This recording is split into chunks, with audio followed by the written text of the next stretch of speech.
Hi everyone, this is Fly Girl TW again, and you have safely landed at Anywhere But Here Fly's Top 5. Now guys, in this series, here's what it looks like. I'm providing you with my top 5 interesting facts, as well as my top 5 picks for must-sees, must-do for Destination Spotlight. This week's Spotlight is all about Montenegro, located in the Balkans. So, as usual, why mess with tradition? Your writing supplies. When we come back, I'll get started with my top 5 most interesting facts about Montenegro.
The first thing that I want to do is get some housekeeping things out of the way.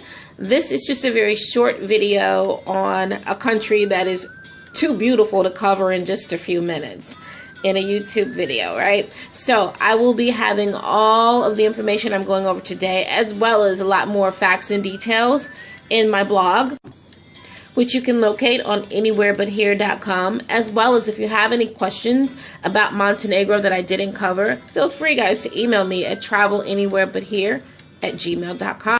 With that being said, I'm ready to get started. How about you? My first interesting fact that I want you to know about Montenegro is that it's a very, very small country, less than 1 million population. And when you think about comparison, it's about as large as the state of Connecticut. The second most interesting fact that I want you to know about Montenegro is that it has 4 official languages. Now those languages are Serbian, Bosnian, Croatian, and with the last language being Albanian. Interesting fact number 2. Montenegro is a melting pot.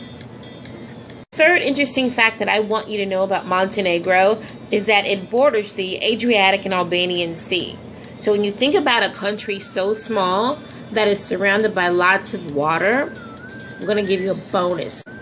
My bonus fact about Montenegro, because it is surrounded by so much water, is that it has 117 beaches. Beach lovers, you will not be disappointed. Promise. The fourth most interesting fact that I want you to know about Montenegro is, much like the United States, it is governed by a president. Who knew? Now you.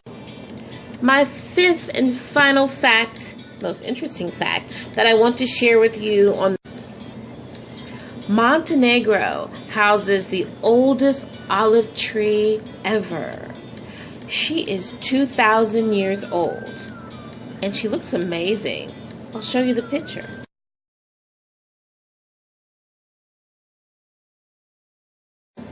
Pretty good looking, right? For 2,000 years old.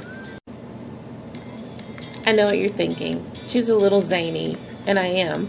I can't help it. This is how I get when I talk about travel, when I share these things with you. So, now that I've covered my top 5 most interesting facts, I'm going to move on to the must-sees, must-dos. Let me give you some background. All of the must-sees, must-dos that I'm going to provide to you are all tour-based. And I've chosen... So all of the tours that I've chosen for you are less than $100 per person, as well as all of the tours have been voted as 5-star or higher by those who've experienced the tour. Tons of positive reviews. I will always include some resources in anywherebuthere.com, and also as well as in the blog, because I know a lot of you feel more comfortable when you have kind of some facts or other people's opinions about their experiences with the tours. The full day Montenegro tour is my first recommendation for must-sees, must-dos, guys. It is a 12-hour tour, and when I say full, it is full and jam-packed of lots of places for you to see, pictures for you to take, and physical activities. So if you have any sort of physical limitation or you didn't want to spend that much time on one tour, then you may want to reconsider this particular. This tour includes some local villages, a visit to the mausoleum, as well as time for swimming. And part of it is a walking tour. The other part is a tour where you'll be chauffeured around in a vehicle. And I can tell you that you'll be going along some old and probably very steep roads. So if you have any kind of fear of heights, then take a look at the type of vehicle that's going to be provided for this portion of the tour, just to make sure you'll feel comfortable. One of the most important things about this full day tour is that you have a tour guide. And this guide is very in country is concerned. So don't hesitate to ask questions of your tour guide. There are several opportunities for you to jump out of the vehicle, not jump out literally, but to get out of the vehicle while it stops so that you can take tons of beautiful pictures. There's lots of panoramic views that you'll be able to take some pictures at, so don't miss that opportunity. Tour for everything that I just mentioned is less than $52, 52 US dollars. You can't beat that. My second recommendation for must-sees, must-dos in Montenegro also departs from Kotor, and this is called Our Lady of the Rocks Express Speedboat Tour. This tour is about 45 US dollars and only an hour and a half, so only 90 minutes, but you get every single penny's worth of the $45 that you invest in it. Here are some of the highlights. This tour is very family friendly, and when you think about it just being 90 minutes, then everyone should be happy. You're all getting something out of it, and the kids won't be exhausted with a full day tour. On board, where you will onboard a speedboat, and on the way over to Our Lady of the Rocks, you'll be able to take in some of the sights from a different view. Because it's such a short tour, it's offered multiple times throughout the day. It is, as the last one, led by a local guide, so you have someone to ask questions of and to kind of direct you to the things that you want to see in that 90-minute time span. Now, this particular tour is very historic and very iconic, and when you get to the island, the makeshift island, what you'll see is a mausoleum. You have opportunity to take a look at the church, and there's a shop on the island. Plenty of things to do and see within that short time span. When you hop the speedboat back, your speedboat operator will actually go in a different area that will carry you along the Bay of Kotor that allows you to see a lot more of the historical villages surrounding the sea. So that's my number 2 pick. Moving on to my third must-see, must-do in Montenegro. If you have a little bit more time, I'm going to recommend the Perast, P-E-R-A-S-T-N Kotor shore excursion. This will include a walking tour of Kotor, but it also includes Our Lady of the Rocks, which I just mentioned. This is 3 hours, though. It's not 90 minutes, but you still get a great a great value. This tour is just $55. So from Perast, you'll hop a boat, and it will take you to Our Lady of the Rocks. Be able to have an opportunity to check out the museum as well as the church, and there's a small shop on the island for you to purchase some souvenirs for you or for your family. The next stop is Boka, and what Boka is the quietest town in Montenegro, which I think is a really great follow-up to all of the history and sites that you just took in. You'll be able to kind of process what you saw and maybe take some time to journal. The final part of the tour is the walking tour in Kotor. Try to say that 10 times. This is 60 minutes long, guys. Again, you have your informative guide. They'll walk you around the city. You'll be able to see old Kotor versus how they're rebuilding it, especially for tourism. And you'll be able to ask all the questions that you have and take all the pictures that you. So for what I just covered, I don't think you can really beat this price. You get some really, really cool things to do in a short period of time. It's great for cruisers. It's great for people who kind of wipe out in the middle of the day. And you can choose to go in the morning or the afternoon.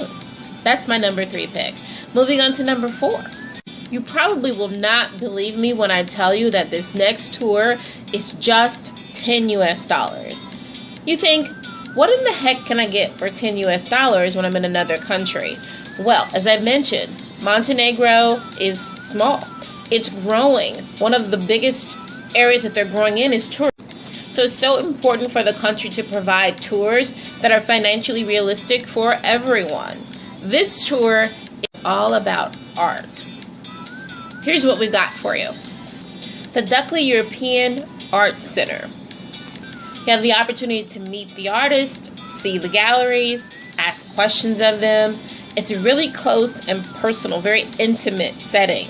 The tour is only 60 minutes. The museum is open from 11 to 4. And as I mentioned, the artists are on hand, and they want you to ask questions about their art. They want to connect with you on that intimate level and share what inspires them to create these wonderful pieces. Not because of the cost of 10. There's nothing quite like speaking to someone who is creative and passionate. They found their passion, and don't you want to just immerse yourself in that? So I would say this is my. Rounding out to number 5, Fly's top 5 must-see.